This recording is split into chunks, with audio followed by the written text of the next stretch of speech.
Greetings, YouTube. Welcome back to the channel. Are you ready for some history, but it's actually like kind of positive history? We've had so many negative things to talk about this week, from bugs to the crazy PI and health pools of Alliance Quest, which, by the way, there are people who comment on videos and say, I think everybody's over exaggerating because it's not affecting me.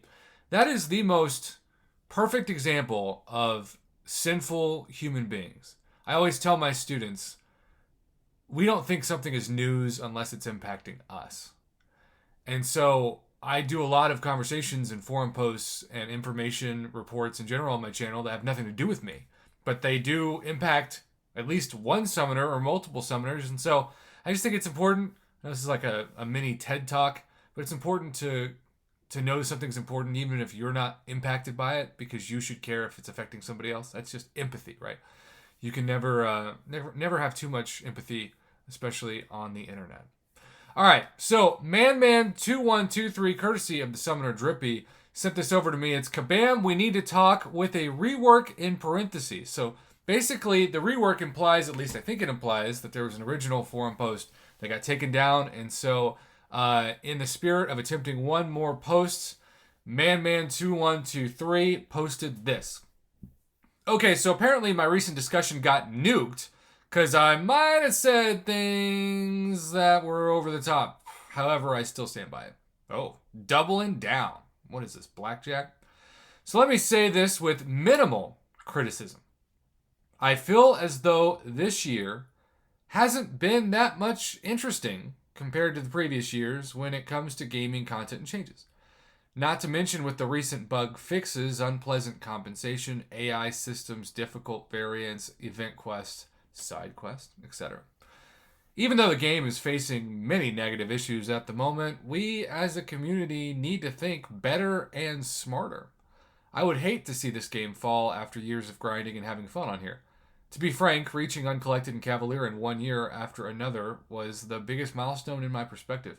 So, Kabam Mike, if you see this, I apologize for my recent discussion that appeared as hostile, and I hope this rework discussion will help you and the others reconsider and fixing the game for everyone to enjoy and be happy summoners. If anyone has a different opinion, I'm open to hear them.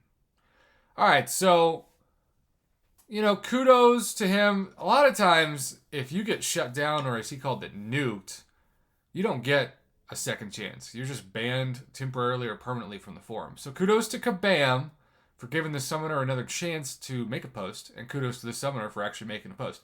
And what is historic about this video, I wasn't exaggerating that, is that there was actually some constructive dialogue almost immediately from Kabam Mike. That doesn't happen. When I saw this, I was like, uh-oh, here comes the passive aggressiveness. But to his credit, let's see what he wrote. Hey, Man2123, your last post wasn't hostile but didn't have as much feedback as you've put here. Thanks for taking the time to write out your feedback in a more straightforward way. If you have more specific and actionable feedback, we're always happy to hear it. Kabam Mike, I feel like we've been in counseling for 5 years. Did we have a breakthrough just now?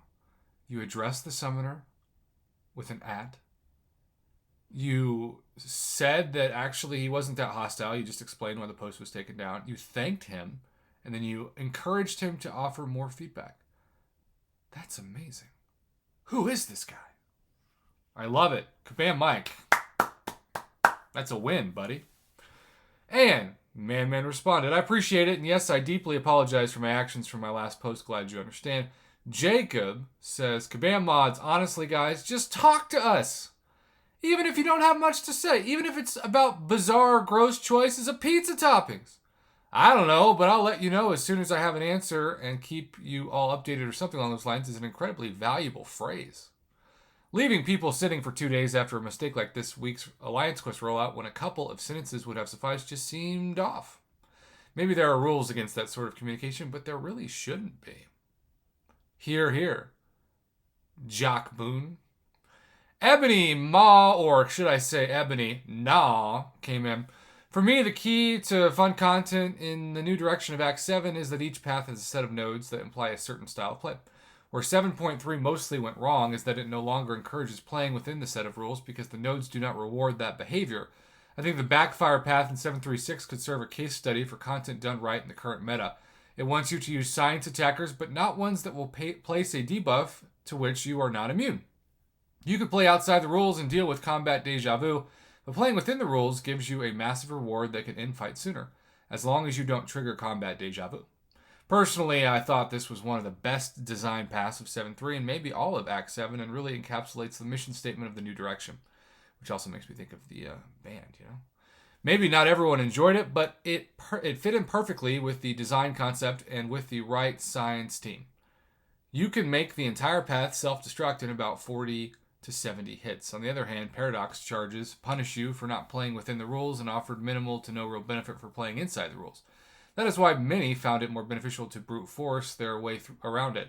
It wasn't a set of rules to be rewarded by playing within. It was a nuance to work around with as little inconvenience as possible. It didn't feel particularly good to run those paths, and I think this theory may explain why. Variant 8 follows a similar trend, but I haven't found the inner motivation to explore it yet.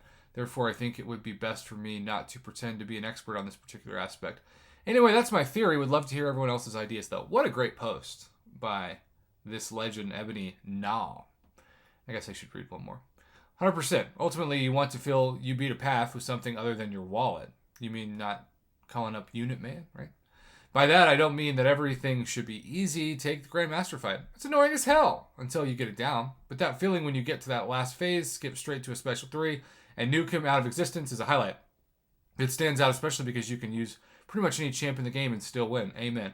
Look, I know some of you commented further and you might be a little annoyed that I didn't read it, but I don't want this video to come close to 10 minutes because we have read, the pretty substantial amount of posts that deal with this issue. So, in summary, in conclusion, this kind of interaction would go a long way to keeping those like myself in the community that still very much care about this game. I mean, I get why so many people don't want to spend on Cyber Weekend. I think Kabam's going to take a pretty big hit to their pocketbook. But at the same time, a lot of those people who are offering to say boycotts or at least spending less, maybe it's like a half boycott, when I ask them, they don't want the game to go away, but they want it to be better, of course. And I do think Kabam, for the most part, wants the same goal. But there are just a few things lately that seem like they're obvious losses when they could have been easy wins.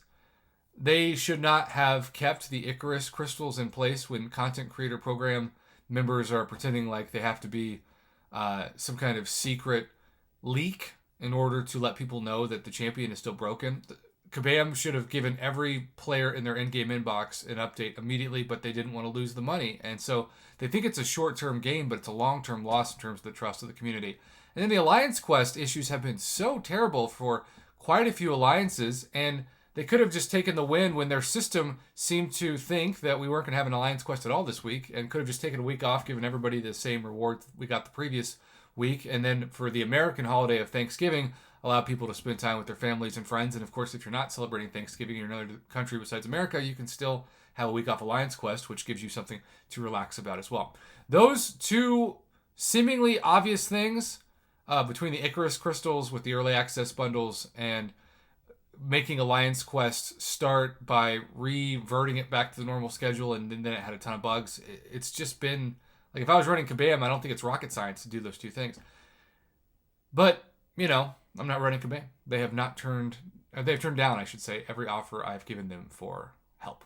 So I'm still here, Thank you again to every summoner who gave feedback for this, and thank you to Kabam Mike for giving us a blueprint of maybe some better, healthier dialogue.